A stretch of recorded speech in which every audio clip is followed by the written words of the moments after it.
क्यों प्रधानमंत्री नरेंद्र मोदी राजीव गांधी को निशाने पर रखकर विपक्षी कांग्रेस पर लगातार हमले कर रहे हैं? क्यों मोदी कांग्रेस को लेकर दिन ब दिन और आक्रामक होते जा रहे हैं? क्या ये पिछले 5 फेज की नाउम्मीदी का असर है? क्या कांग्रेस ने पिछले चुनाव के मुकाबले बढ़त ले ली है? क्या मोदी को अपनी जमीन खिसकती दिख रही है?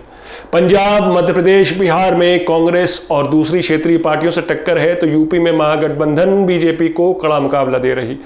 यूपी नहीं तो बीजेपी कहीं नहीं। क्या यूपी ने मुमकिन को नामुमकिन बना दिया है?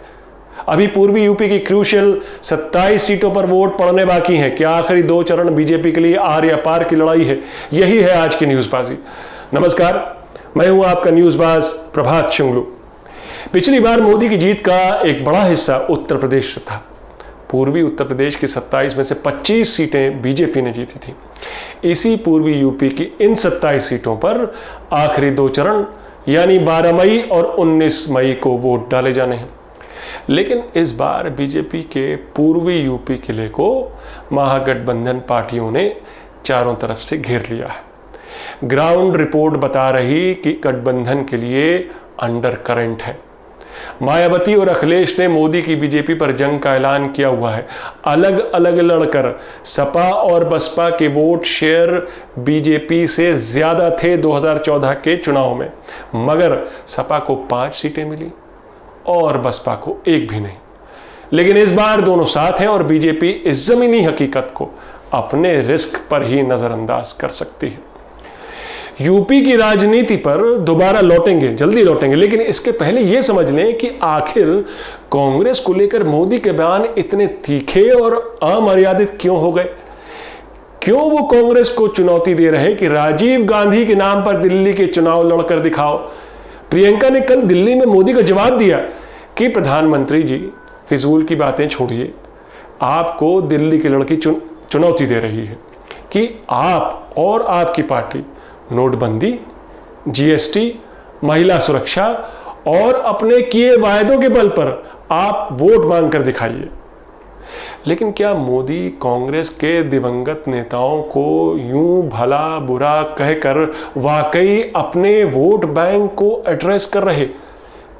क्या इतिहास के सच को झूठ बता देने से वोट मिलेंगे? क्या जनता आपसे पूछेगी नहीं, नौकरियां कहां हैं मोदी जी? लेकिन मोदी हैं कि जो इतिहास में जाते हैं तो वापस लौटते ही नहीं।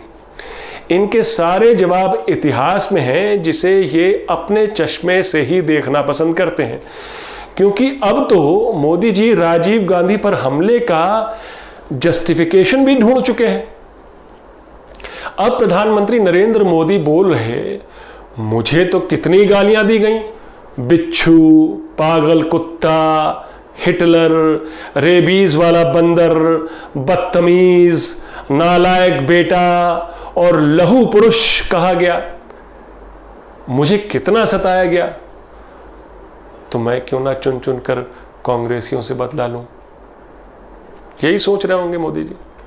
कर्नाटक के एक वरिष्ठ बीजेपी नेता वी श्रीनिवास प्रसाद ने तो मोदी के बयानों पर अपना विरोध दर्ज किया कि राजीव गांधी पर ऐसे बयान प्रधानमंत्री को शोभा नहीं देते, क्योंकि राजीव गांधी भ्रष्टाचार की वजह से नहीं, आतंकी हमले में मारे गए थे।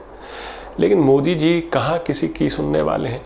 कल फिर मंच पर खड़े होकर ताली बजाई और राजीव गांधी पर एक और तीर छोड़ दिया। अब कह रहे राजीव गांधी वॉरशिप आईएनएस विराट पर अपनी फैमिली को सैर कराने ले गए थे 1987 में। बताइए, आईएनएस विराट को पर्सनल टैक्सी समझा हुआ था। लेकिन सवाल यह है कि क्या पब्लिक समझ रही है कि जो शख्स 2014 में सबका साथ सबका विकास नारे के सहारे सत्ता में आया था, वो इन चुनावों में विकास की बात क्यों नहीं कर रहा? देश उनसे उनके 5 साल का हिसाब लेना चाहता है मोदी जी से। और मोदी जी हैं, वो कह रहे हैं पहले 50 साल वाली कांग्रेस से जवाब लूंगा। जनता को मोदी से फॉरवर्ड प्लानिंग की दरकार है और वे जनाब इतिहास के सच को झूठ में तब्दील करने का रोज बरोज नया कीर्तिमान स्थापित कर रहे। ऐसा ही एक कीर्तिमान बीजेपी ने पिछले लोकसभा चुनाव में यूपी में भी स्थापित किया था। 80 में से 73 सीटें जीतकर बची 7 सीटें विपक्षी पार्टियों ने आपस में बांट ली थी। कांग्रेस के हिस्से 2 और बसपा के तो खाता भी नहीं खुला था। आज उसी बसपा ने अखिलेश की सपा से गठजोड़ करके बीजेपी की नाक में दम कर रखा है। ये गठजोड़ जितना असंभव लग रहा था, दिन ब दिन और मजबूत होता जा रहा है।